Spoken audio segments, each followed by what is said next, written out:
नमस्कार, जोहार। स्वागत है आप सभी का संकल्प से सिद्धि कार्यक्रम में। दोस्तों, इस कार्यक्रम के माध्यम से हम आपकी मुलाकात ऐसी पर्सनालिटीज से करवाते हैं जिन्होंने अपने जीवन में एक संकल्प लिया था। उस संकल्प को पूरा करने के लिए उनके अंदर एक जुनून आया और उन्होंने उस कार्य को सिद्ध किया। आज इसी क्रम में हम आपकी मुलाकात करवाने जा रहे हैं टोवैसो प्राइवेट लिमिटेड की फाउंडर सोनी जी से। तो सोनी जी, बहुत बहुत स्वागत है आपका हमारे कार्यक्रम में। जोहार झारखंड सभी को। और इस संकल्प से सिद्धि प्रोग्राम में मुझे इनवाइट करने के लिए सभी टीम का बहुत बहुत शुक्रिया। सोनी जी, सबसे पहले तो हम जानना चाहेंगे कि टोवैसो प्राइवेट लिमिटेड क्या है और इसका क्या कंसेप्ट है, क्या उद्देश्य है? टोवैसो प्राइवेट लिमिटेड, जो कि शॉर्ट फॉर्म है टुवार्ड्स सॉल्यूशन का, तो ये एक वेस्ट मैनेजमेंट कंपनी है जो 3 तरीके से अपनी सर्विसेज अवेलेबल करा रही है। मतलब एक टोवैसो बोले तो टुवर्ड्स वेस्ट मैनेजमेंट सॉल्यूशन। हाँ, towards waste management solution. But हम लोग आगे ये सोच कर कि सिर्फ वेस्ट मैनेजमेंट तक ही ना रुक जाएं, आगे और भी इन्वायरमेंटल रिलेटेड एरियाज में एक्सपेंड करें, इसीलिए हमने उसको टुवर्ड्स सॉल्यूशन किया है। अभी तो TOWA for towards and SO for solution, तो ये अब उस तरीके से मॉडिफाइड हो गया है। तो अभी हम लोग 3 तरीके से काम कर रहे हैं। पहला हमारा door to door service collection services है, जिसमें हम लोग door to door garbage collection as a agency government के साथ कोलैबोरेट करके प्रोवाइड करा रहे हैं। दूसरा जो है हमारा कंसल्टेंसी सर्विसेज है, जो हम म्यूनिसिपल कॉरपोरेशन या फिर अर्बन लोकल बॉडीज़ जो कहा जाता है उनको देते हैं, जहाँ पे हम लोग उनको स्वच्छ भारत मिशन के अंदर में डॉक्यूमेंटेशन और वेस्ट मैनेजमेंट जो उनकी सर्विसेज उसको कैसे एफिशिएंट करना है उसमें हेल्प करते हैं। थर्ड हमारा इक्विपमेंट्स का सेक्शन है, जिसमें हमारा ऑन साइट कंपोस्टर्स है, एयर क्वालिटी मॉनिटरिंग सिस्टम भी है। ऑन साइट कंपोस्टिंग सिस्टम ये ऑटोमेटिक सिस्टम है। बहुत जो बल्क वेस्ट जनरेटर्स है जिनके पास काफ़ी कचरा निकलता है, तो उनके लिए ये मशीन काफ़ी ज़्यादा हेल्पफुल रहेगा, जहाँ पे वो बहुत ही आसान तरीके से अपना जो वेस्ट है वो कैटर कर सकते हैं। अगर हम देखें तो इसमें क्या गीले कचरे के लिए भी कुछ उपाय हैं आपके इसमें कंपोस्टर में? हाँ, वो गीले कचरे से ही जो गीला कचरा निकलता है, ये सूखे कचरे के लिए नहीं है। ऑन साइट कंपोस्टर, हाँ, ऑन साइट कंपोस्टर है कि आपके किचन से और जो भी ऑर्गेनिक वेस्ट निकल रहा है आप उसको उसमें डालिए और उससे आपको कंपोस्ट मिल जाएगा। तो ये थोड़ा ऑटोमेटिक है, खाद मिल जाएगा। तो इसमें आपको बहुत बड़ा स्पेस की ज़रूरत नहीं पड़ती है, क्योंकि अक्सर दिक्कत यही आती है कि हमें खाद बनाने के लिए एक बहुत बड़ा स्पेस चाहिए होता है और फिर उसमें से दुर्गंध निकलती है। तो ये मशीन आपके दोनों प्रॉब्लम को शॉर्ट आउट कर देगा। इसमें आप अपना कचरा डालिए और फिर इससे ये ऑटोमेटिक है, तो फिर आपको आसानी से खाद मिल जाएगा। तो अब आपको हर बार ये डर नहीं होगा कि म्यूनिसिपल कॉर्पोरेशन की तरफ से कोई आएंगे और हमें पेनाल्टी करके जाएंगे। सोनी जी, कैसे लोगों को आपने अपने स्टार्टअप के प्रति जागरूक किया ताकि लोग आपके स्टार्टअप से ज़्यादा जुड़ने लगें? पहले तो हमने जैसा कि कॉलेज में ही इसकी शुरुआत की थी, और उस वक्त स्टार्टअप इंडिया जो प्रोग्राम था उसके तहत ही हम लोग इस चीज़ को और समझे कि अच्छा, एंटरप्रेन्योरशिप को एज ए कैरियर ऑप्शन हम लोग टैकल कर सकते हैं। बट एज ए स्टूडेंट हम लोगों को बहुत दिक्कत आई, क्योंकि लोग समझते थे बच्चे हैं तो हमारी आइडिया, और खासकर एज ए फर्स्ट मतलब वुमेन इन सैनिटेशन और फर्स्ट जनरेशन एंटरप्रेन्योर, तो वो बहुत एक था कि सब ये कहते थे कचरे में क्यों और कोई फील्ड चूज़ करो, कचरे में क्यों। तो आज मैं कह सकती हूँ कि कचरे में इसीलिए क्योंकि अब हम ज़्यादा से ज़्यादा लोगों को इन्वायरमेंट के प्रति सेंसिटाइज कर पा रहे हैं, और अब एक सेटिस्फेक्शन है कि हम लोग एक गुड इन्वायरमेंटल सिटीजन हैं, अपनी रिस्पॉन्सिबिलिटी फुलफिल कर रहे हैं। तो हमने पहले म्यूनिसिपल कॉरपोरेशन को अप्रोच किया कि ये हमारा आइडिया, और इस तरीके से हम लोग जब कचरा कलेक्शन करेंगे लोगों को सर्विस देंगे। क्योंकि आप देखेंगे कि 2016 से पहले हमारे घर पे कचरा उठाने के लिए जो लोग आते थे वो तो या तो वेस्ट पिकर थे या रैग पिकर्स थे। उसके बाद ही डोर टू डोर का कॉन्सेप्ट आया कि हाँ, घर से कचरा उठाकर अगर लेकर जाएंगे तो लोगों को क्या है कि इधर उधर कचरा फेंकने की ज़रूरत नहीं पड़ेगी। और जब लोगों को ये सर्विस मिलने लगी तो लोगों को ये चीज़ समझ आ गया कि अच्छा, अब हम इस सर्विस का लाभ मिल सकता है। आप सर्विलेंस या मॉनिटरिंग कैसे कर रहे थे? इसमें डोर टू डोर जब हम लोग वेस्ट कलेक्शन सर्विसेज की बात करें तो 4 चीज़ों पे फोकस करना बहुत ज़रूरी है, जिसको हम लोग 4S भी मान रहे हैं। फर्स्ट जो है सर्विस। किसी भी एरिया में जब लोगों को कचरा, यही पहला क्वेश्चन होता था कि कचरा कहाँ फेंकें। तो जो पहला क्वेश्चन था कि कचरा कहाँ फेंके, उसके लिए हमने door to door collection services जब उनको मिलने लगा तो वो ये समझे कि अच्छा कचरा गाड़ी में देना। दूसरा कि हमने सेटिस्फेक्शन किया, लोगों का बहुत कंप्लेन था कि कचरा जो उठाव है वो सही समय पे नहीं होता है, हमारे टाइम पे नहीं आता है। तो एक रूट ऑप्टिमाइजेशन के ज़रिए जो हम लोग उनको सिखाते हैं कि आप जहाँ भी जाते हैं, हमारे वर्कर्स को, सफाई मित्रास को कहते हैं कि आप वहाँ पे कहिए उनको कि ये पर्टिकुलर टाइम में हम आएंगे, ताकि वो उस वक्त आपको कचरा दे सके। तीसरी चीज़ कि हमने ये देखा कि अब जो है कि लोग सीख लिए, उनको सेटिस्फाइड हो गए हैं सर्विस से, तो हमने स्ट्रिक्टनेस की। जो लोग इधर उधर कचरा फैला रहे थे तो कॉरपोरेशन के साथ मिलकर उनको पेनलाइज करना, जो अच्छे से कचरा दे रहे थे उनको अवार्ड्स और बाकी अप्रिशिएट करना। तो ये हमारे बहुत तरीके से काम किया। इसके अलावा हमने सर्विलांस के लिए बहुत ही सिंपल मेथड का यूज़ किया, दैट इज़ कि हमने आसपास के लोगों को कहा कि ये एरिया आपका है, तो सिर्फ घर के अंदर ही नहीं, घर के बाहर भी आपको कचरे के प्रति जिम्मेदार होना है, क्योंकि हमारा कचरा हमारी जिम्मेदारी। तो उसके तहत फिर लोगों ने ये चीज़ को समझा, और फिर जब वो किसी को देखते थे कचरा फेंकते हुए तो वो हेल्पलाइन नंबर या शिकायत करते थे। और जब हमने देखा कि उस एरिया के धीरे धीरे जितने जीवीपी हैं, जब वो बंद करवाने लगे कि नहीं कचरा यहाँ नहीं फेंक के गाड़ी में दीजिए, तो दिख गया कि पूरे एरिया के लोग जब जो डोर टू डोर से जुड़ गए, एरिया जीवीपी फ्री हो गया, तो दैट मीन्स कि वहाँ पे अब लोग जुड़ चुके हैं। तो इसी तरीके से सिंपल मेथड्स बेसिक से हमने शुरू किया धीरे धीरे कि लोग कचरा प्रबंधन और कचरा कलेक्शन के प्रति जागरूक हों पाए। आपने प्रॉब्लम आइडेंटिफाई कैसे की कि आपको लगा कि ऐसे किसी सोल्यूशन की ज़रूरत है? स्टोरी थोड़ी सी ट्विस्टेड है। मुझे एक चीज़, चूँकि मैं बायोलॉजी बैकग्राउंड से हूँ, तो एक चीज़ मुझे हमेशा था कि पढ़ाई के दौरान ये चीज़ ध्यान आए कि वेस्ट इकलौता एक चीज़ है जो ह्यूमन जनरेटेड है, और सबसे बड़ा अब ह्यूमन थ्रेट भी बन रहा है। ये हमारे जो भी सर्वाइवल के लिए एसेंशियल चीज़ें हैं, जैसे वाटर, उसके पॉल्यूशन के लिए ज़िम्मेदार है, ग्राउंड वाटर कॉन्टामिनेशन के लिए। उसके बाद फिर एयर, जो हम लोग ओपन गार्बेज बर्न करते हैं तो उससे एयर पॉल्यूशन भी काफ़ी ज़्यादा हो रहा है। एंड देन ओपन डंपिंग की वजह से लैंड भी कॉन्टामिनेट हो रहा है। तो इसीलिए इस पर कहीं ना कहीं फोकस करना है। और फिर हमारे जो साथ में फाउंडर हैं, उन्होंने एक जूस के शॉप पे गाय को जब कचरा खाते हुए देखा तो उनके दिमाग में आया कि अच्छा, तो कचरा जो है, जो हमारे लिए वेस्ट है, वो किसी गाय के लिए रिसोर्स हो सकता है। तो यहाँ से हम दोनों की जब बातचीत हुई तो एक ने कि हमें इन वेस्ट को सॉल्यूशन के तौर पे कहीं ना कहीं कुछ करना चाहिए, और एक ये आइडिया लेकर आए कि ओके, इसको एज ए रिसोर्स यूज़ करना है। और फिर हमने कंबाइन करके कहा कि ओके, हमें कुछ ऐसा सॉल्यूशन लेकर आना चाहिए जो कि वेस्ट को जब रिसोर्स के तौर पर लोग देखने लगेंगे तो अल्टीमेटली इस प्रॉब्लम का सॉल्यूशन आपके को-फाउंडर से आपकी मुलाकात कब और कैसे हुई? हमारी मुलाकात धनबाद में हुई है, और एक सोशल प्रोजेक्ट के दौरान, जो कि सहेली प्रोजेक्ट था, जो वहाँ के स्लम के एरिया महिलाओं के उत्थान के लिए था, और उसी वुमेन एम्पावरमेंट प्रोग्राम में हमारी मुलाकात हुई, और हम लोगों ने ये डिसाइड किया कि कुछ अलग करना है। और धीरे धीरे वेस्ट मैनेजमेंट जो है वो, जब हमने ऑब्जर्व किया कि ये प्रॉब्लम है, क्योंकि हर जगह कचरा का ढेर दिख रहा था, तो इस तरीके से हमने इस प्रॉब्लम पे काम करना शुरू किया। को-फाउंडर के मिलने के बाद क्या न्यू चीज़ें ऐड ऑन हुई आपके स्टार्टअप में एज आइडियाज़ या कंसेप्ट?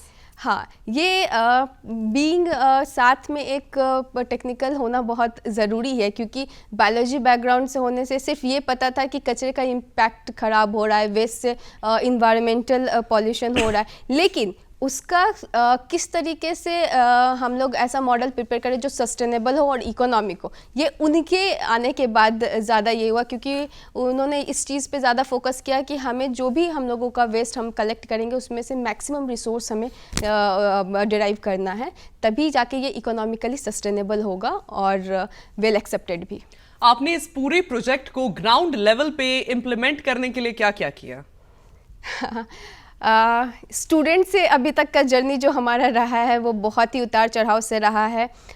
तानों से लेकर अवार्ड्स तक का हमने सफ़र किया है, लेकिन हाँ, जो कि बेसिक स्टार्टअप का सबने एक्सपीरियंस किया होगा कि स्टूडेंट थे, हमने प्रपोज़ल बनाया, हमने म्यूनिसिपल कॉरपोरेशन को बोला कि सिर्फ सैनिटेशन और कचरे का उठाव हमें नहीं करना है। एक प्रॉपर जब तक हम लोग चैनल नहीं बनाएंगे कि किस तरीके से उठाव करना है, ताकि जो मैंने 4S की बात की, service, satisfaction, strictness and surveillance, तो इसके थ्रू जब हम जाएंगे तो एक वेल ऑर्गेनाइज्ड वेस्ट मैनेजमेंट का स्ट्रक्चर आपके पास होगा, तो लोग उसको अप्रिशिएट करेंगे और धीरे धीरे उसके साथ जुड़ते चले जाएंगे। तो एक म्यूनिसिपल कॉरपोरेशन धनबाद से हमने पायलट प्रोजेक्ट शुरू किया था जेपी नगर से, जो कि 300 घर के साथ था, और जैसे जैसे हमें थोड़ा एक्सपोजर मिला तो फिर हमने चास और फिर जमशेदपुर जुगसलाई नगर परिषद, फिर मानगो म्यूनिसिपल कॉरपोरेशन, उसके बाद हमने सरायकेला, चकुलिया और साथ में देवघर म्यूनिसिपल कॉरपोरेशन जैसे प्रोजेक्ट्स किए। कुछ शॉर्ट टर्म थे, कुछ लॉन्ग टर्म हैं, और अभी हम लोग रिसेंटली मेदिनीनगर म्यूनिसिपल कॉरपोरेशन के साथ पिछले 1.5 साल से काम कर रहे हैं, जो कि दिसंबर में 1.5 साल कंप्लीट हो जाएगा। और बहुत ही हमें बेहद खुशी की बात है कि अभी जस्ट 2 महीने पहले हमारा एक RR कैंपन में स्वच्छ भारत अभियान जो अर्बन है हम लोगों का, उनके ट्विटर पे RR कैंपन जो है उन्होंने टोवैसो के साथ उसको ट्वीट किया कि वो सेंटर में किस तरीके से हम लोग ई-वेस्ट मैनेजमेंट पे काम कर रहे हैं। आपने रिसेंटली जुगल सलाई और मानगो की 2 जगहों पे एयर मॉनिटरिंग सिस्टम इस्टेब्लिश किया है, तो इसका क्या कंसेप्ट था और कैसे आप इसको कर पाए? साथ ही हम ये भी जानना चाहेंगे कि इस प्रोजेक्ट के इस्टेब्लिश करने के बाद लोगों को इससे क्या बेनिफिट मिल रहा है? अभी जैसे हम लोग कुछ समय से हर कोई एक्सपीरियंस कर रहा है कि ठंडी के समय में जो हमारा एयर क्वालिटी है वो काफ़ी ख़राब हो जा रहा है, लेकिन वो क्यों हो रहा है, किस तरीके से हो रहा है? अच्छा, जब एयर ख़राब हो चुकी है, एयर क्वालिटी ख़राब हो गई, तो हमें क्या क्या स्टेप्स लेने चाहिए, ये सब की जानकारी हर जगह और सब तक नहीं होती है। तो जुगसलाई और मानगो में आपने ये जो air quality monitoring system establish किया, इससे मतलब लोगों को किस प्रकार से फायदा हो पाया और आप ये कैसे कर पाए? तो 15 फाइनेंस के तहत जो है वो जुगसलाई नगर परिषद के एक जगह पे और मानगो नगर परिषद के 2 जगह पे एयर क्वालिटी मॉनिटरिंग सिस्टम लगाया गया, जिसमें स्क्रीन भी है। तो उसमें क्या है कि आपको दिख जाता है कि आज का एयर कैसा है, कैसा नहीं है। तो इससे क्या हुआ कि लोगों में अवेयरनेस आया। बहुत सारे लोग ओपन बर्निंग अब गार्बेज का नहीं करते हैं। बहुत सारे लोग जब एयर क्वालिटी ख़राब होता है तो घर के अंदर रहते हैं, तो वो लोग में अब धीरे धीरे सेंसिटिविटी आ रही है कि अच्छा हमारे एरिया का ख़राब हो रहा है, तो अब हमें थोड़ा सा मेजर्स लेना है। बहुत लोग बस झाड़ू लगाते हैं, मतलब ये बहुत आम चीज़ है, हमेशा देखने को मिलता है, लेकिन कहीं ना कहीं वो भी एक की कंट्रीब्यूटर होता है कि मतलब सूखे ज़मीन पे हम लोग झाड़ू मारे और बाहर ये करके छोड़ दिए, वही हवा में मिल के फिर कहीं ना कहीं कुछ परसेंटेज कंट्रीब्यूट करता है। तो हमें वो ध्यान रखना है कि हमारे कोई भी इनिशिएटिव से और इस तरीके से हमारी ज़िंदगी को अडॉप्ट करना है कि इन्वायरमेंटल इम्पैक्ट थोड़ा कम हो। तो आप इस चीज़ को कर कैसे पाए अगर देखा जाए तो? मतलब म्यूनिसिपल कॉरपोरेशन के साथ मिलकर। ओके, सोनी जी, हम बात करें अगर आपके जर्नी के बारे में, तो आप झारखंड स्टार्टअप यात्रा का एक हिस्सा रहे, साथ ही साथ सोशल एंटरप्रेन्योरशिप में आपको एक अवार्ड भी मिला। ये इसके बारे में थोड़ा सा हम आपसे जानना चाहेंगे कि ये कैसे हो पाया? जब हम लोग कॉलेज में ही थे तब हमें पता चला कि स्टार्टअप झारखंड यात्रा हो रहा है, और सरकार ने उस वक्त काफ़ी स्टेप्स लिए थे, इनिशिएटिव्स लिए थे कि बच्चों तक हर कॉलेज में प्रचार प्रसार किया था। तो फिर हमने वहाँ पर रजिस्ट्रेशन किया, और फिर हम वहाँ पे उन्होंने हमें बूट कैंप में ये किया, मेंटरशिप प्रोवाइड कराया, किस तरीके से हमें अपना बिजनेस प्लान बनाना है, ये सारी चीज़ों की जानकारी दी। और इसी के तहत जब हमने सीखा और अपना आइडिया प्रेजेंट किया लोगों के सामने, तो फिर हमें कैटेगरी में 3rd प्राइज प्राप्त हुआ। तो इस झारखंड स्टार्टअप यात्रा से आपको किस तरीके से मदद मिली आगे बढ़ने में? जो प्राइज मनी थी, as a student startup set करना सबसे बड़ा क्वेश्चन होता है, फंड कहाँ से लाए।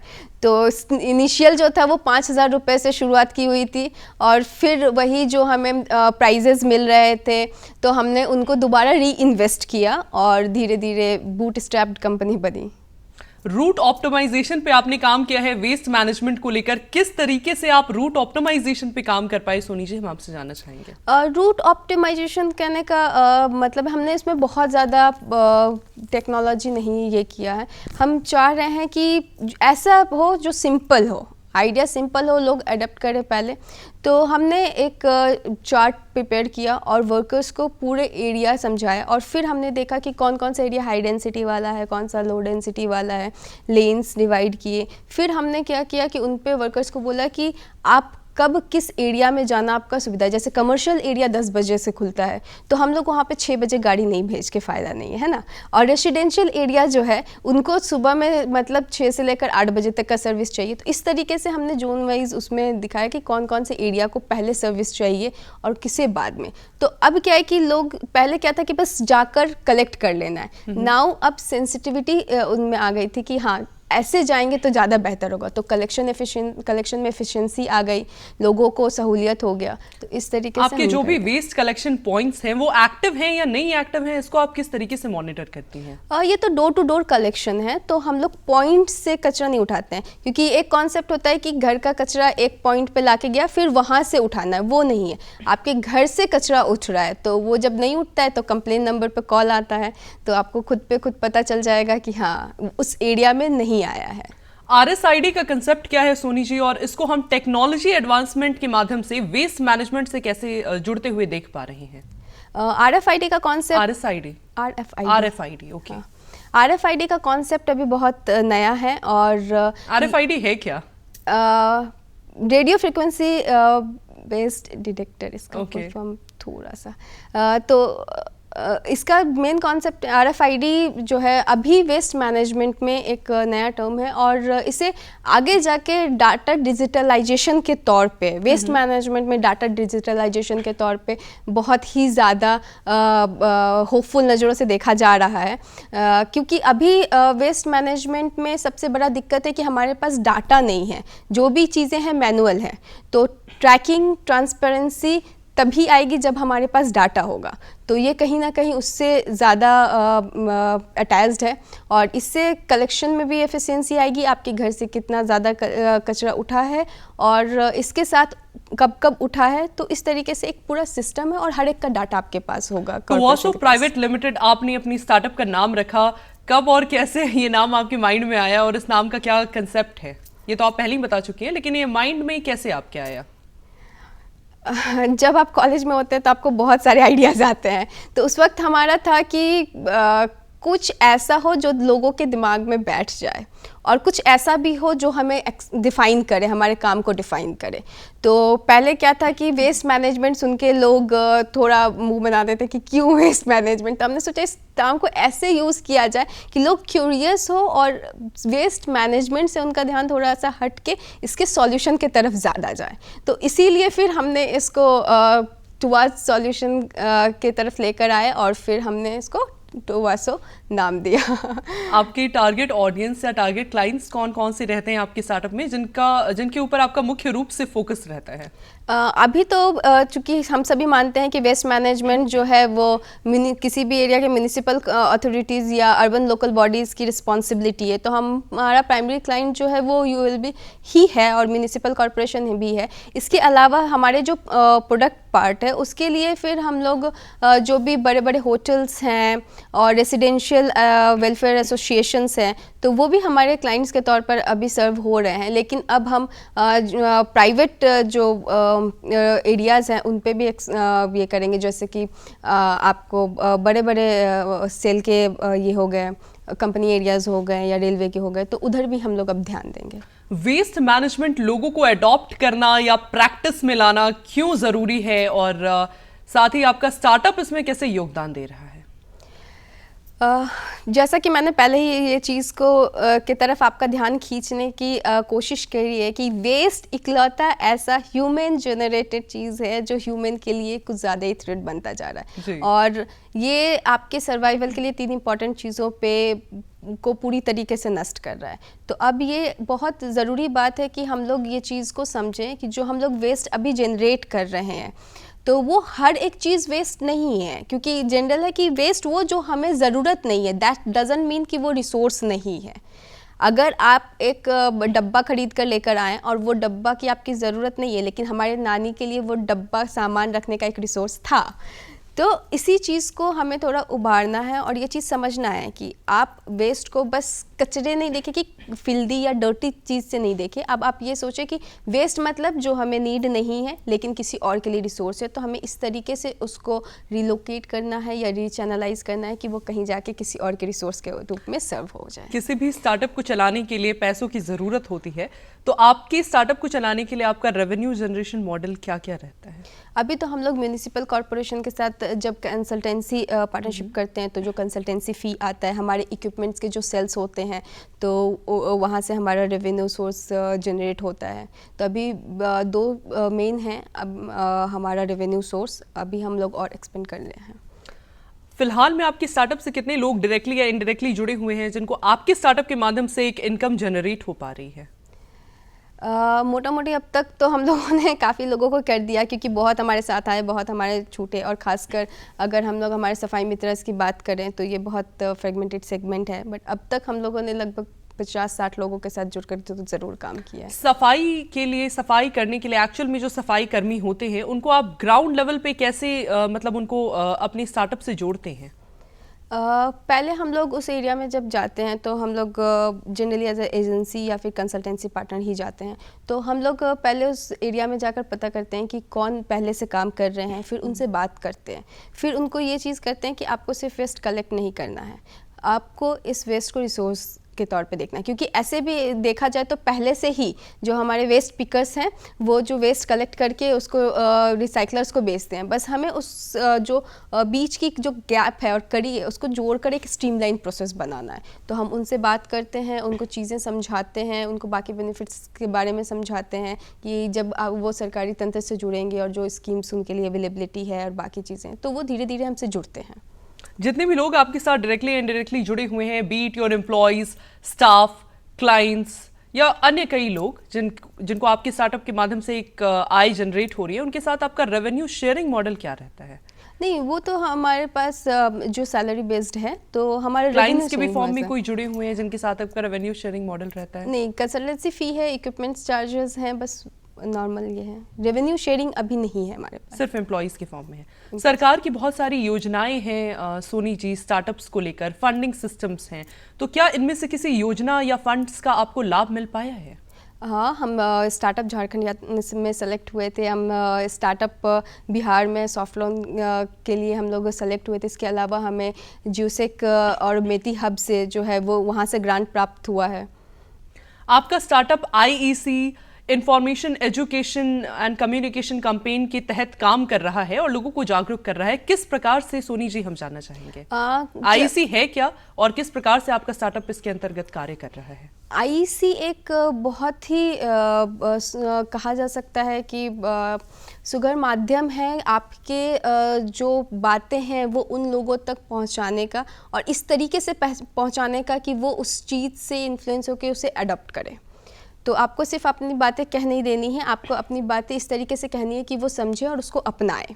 तो IEC इसी के लिए जाना जाता है। तो स्वच्छ भारत मिशन के तहत हम लोग म्यूनिसिपल कॉर्पोरेशन के थ्रू बहुत सारी IEC एक्टिविटीज़ जो है वो हमने कॉर्पोरेशन में डिप्लॉय किया। हमारा सबसे बड़ा डू नॉट मिक्स कैंपेन बहुत फेमस होता है। उसमें है कि हम लोगों को ये नहीं कहते कि कचरा अलग करो, आपने भी सुना होगा अपने घर पे आता है कि सूखा अलग करो, गीला अलग करो, लेकिन हम उनको कहते हैं कि अलग नहीं करो, बस मिलाओ मत। जैसे आप बस एक छोटा सा कॉन्सेप्ट और समझने की चीज़ है, सोच में परिवर्तन आ गया। अलग मत करो, मिलाओ ही मत। अब जो केले का छिलका है वो केले के ऊपर आता है, वो हम है कि केले का छिलका केला खाकर पॉलीथीन में डालकर तब देते हैं और फिर कहते हैं कि उसको अलग करो। तो अलग करना ही नहीं है, केले का छिलका अलग डालना है और पॉलीथीन अलग डालना है। तो इससे क्या हुआ कि लोगों को समझ में आया कि अच्छा हम ही एक्स्ट्रा काम एक्स्ट्रा कर रहे हैं कि उसको इसमें डालकर तब दे रहे हैं।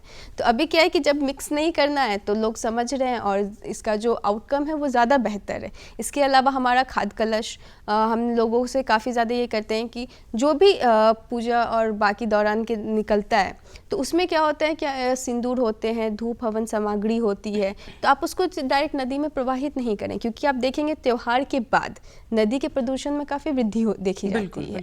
तो इसीलिए आप एक मटका रखें घर के बाहर, जो फूल पत्ती है आप उसको खाद में डालें और धूप वगैरह अलग डालें। तो इससे क्या है कि आप उतना कचरा नदी में जाने से रोक सकते हैं, क्योंकि जो आपने पूजा के दौरान चीज़ें उपयोग की हैं उसमें बहुत खतरनाक केमिकल हो सकते हैं। कल का वही पानी आपको सप्लाई में आएगा, तो आप आज जो कचरा उसमें नदी में डाले हैं वो फिर घूमकर आपके घर के नल में आएगा। चीफ CBI के सोशो इनोवेशन प्रोग्राम में आपको बिजनेस पिच और फ्रेश बिजनेस आइडिया के लिए फर्स्ट और सेकंड प्राइज मिला था, तो इसके बारे में हम थोड़ा सा आपसे जानना चाहेंगे, और साथ ही एक ही प्रोग्राम में आपको 2 प्राइजेस किस प्रकार से मिले? वो किट के द्वारा जमशेदपुर में आयोजित किया गया था सोशियो इनोवेशन, एंड उस वक्त उसमें 2 कैटेगरी में था।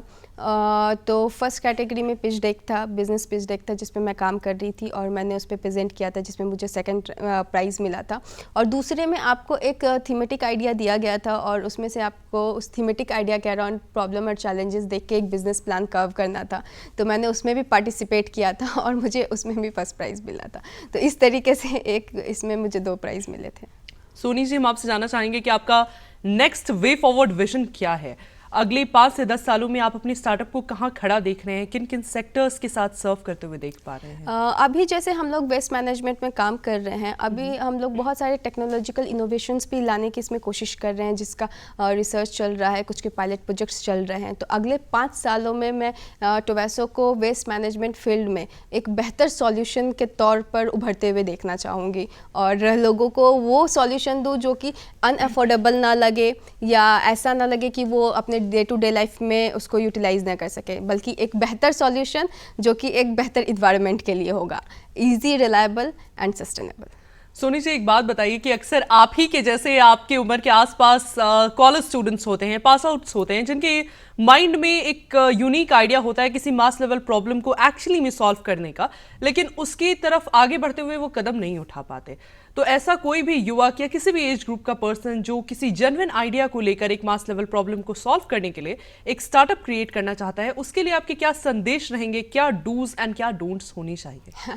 ऐसे तो इसके बहुत सारे वीडियोस ऑलरेडी अब मिल जाते हैं और लोग अब उसको ये भी कर रहे हैं, बट 2 ही चीज़ है। अगर आपने सोचा कि मुझे कुछ नया आइडिया मेरे दिमाग में आ रहा है तो बिल्कुल भी ये नहीं सोचिए कि कैसे या कौन क्या कहेगा, कुछ तो लोग कहेंगे, तो आपको वो थोड़ा सा अवॉइड करना होगा। और दूसरा कि जब आपने सोच लिया है कि आपको इस आइडिया पे काम करना है तो परसिवरेंस इज़ द की। क्योंकि लोग क्या होता है ना कि जब उनको आउटकम नहीं दिखता है, सेटबैक्स आते हैं तो वो फिर छोड़ देते हैं, जबकि उन्हें छोड़ना नहीं, आपको बस देखना है कि आप कहाँ कहाँ चूके हैं। तो आपको सेटबैक्स को ओवरकम करना है। कैसे आइडेंटिफाई किया जाए कि सेटबैक्स क्या क्या आपके रहे? जब आपने सोचा कि मेरा ये गोल है या मुझे ये आउटकम चाहिए, जब वो नहीं मिला तो उसको छोड़ देने की जगह क्यों नहीं मिला पे अगर हम लोग फोकस करें कि अच्छा मैंने ये स्टेप्स फॉलो किए थे तो ये आउटकम नहीं निकला, तो अब मुझे उसको छोड़कर जो स्टेप फॉलो किए उससे अलग कौन से स्टेप्स उसमें इंक्लूड कर सकते हैं, मॉडिफाई कर सकते हैं और फिर उस पर काम करेंगे तो भले ही एक दिन में ना मिले लेकिन नेक्स्ट 2-3 इयर्स में मिल जाएंगे। सोनी जी, इसके अलावा हम जानना चाहेंगे कि कुछ ऐसी बातें भी जिनका न्यू स्टार्टअप्स या न्यू एंटरप्रेन्योर्स को ध्यान रखना चाहिए अवॉइड करने के लिए कि वो ना करें। गलतियाँ अगर आप नहीं करेंगे तो नहीं सीखेंगे ये ज़रूरी है। तो मैं बिल्कुल भी नहीं करूँगी कि आपको कुछ भी अवॉइड करना चाहिए, बट हाँ कुछ पॉइंट्स आपको ध्यान देना है कि आपका जो आइडिया है वो इनोवेटिव हो, कोई ना कोई प्रॉब्लम्स ज़रूर सॉल्व कर रहा हो या कोई गैप जो बीच में आपको दिख रहा है तो उसको सॉर्ट आउट करने की कोशिश कर रहा है। दूसरा कि जब आप समझ गए हैं तो आप लोगों से शेयर कीजिए, उसका कोई प्रोटोटाइप ज़रूर बनाइए, उसको मार्केट में देखिए कि जब आप लेकर जा रहे हैं तो उसको किसी की ज़रूरत है कि नहीं, आप उसको बेच पा रहे हैं कि नहीं, क्योंकि इस गेम में आपको कहीं ना कहीं पैसे कमाने पड़ेंगे। तो इसीलिए कि लोग उसके पैसे देने के लिए रेडी हैं कि नहीं है। उसके बाद फिर जो आपको फीडबैक मिल रहे हैं उस फीडबैक पे आप काम कीजिए और फिर इस तरीके से आप आगे बढ़िए। सोनी जी, आप हमारे कार्यक्रम में आए और आपने हमारे दर्शकों को इतनी विशेष जानकारियां दी, इसके लिए आपका बहुत बहुत धन्यवाद, आभार। अगले कार्यक्रम में आपसे फिर मुलाकात होगी किसी ऐसे ही नए व्यक्तित्व के साथ। तब तक के लिए हमें और हमारी पूरी टीम को दीजिए इजाजत। नमस्कार, जोहार।